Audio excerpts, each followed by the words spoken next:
Hey guys, this is Dr. Hub. In case you haven't subscribed, please do subscribe.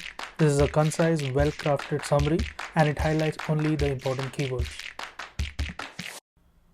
Golden S sign and the silhouette sign. So first is the golden S sign. It is seen in the right upper lung collapse. Upper lung collapse. It is created by the central mass obstructing the upper lobe bronchus.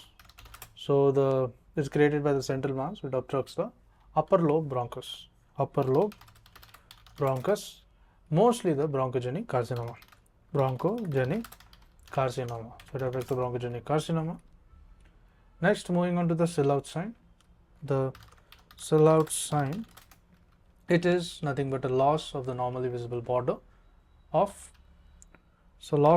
border, and this is of the intrathoracic structure. It is caused by the adjacent pulmonary density.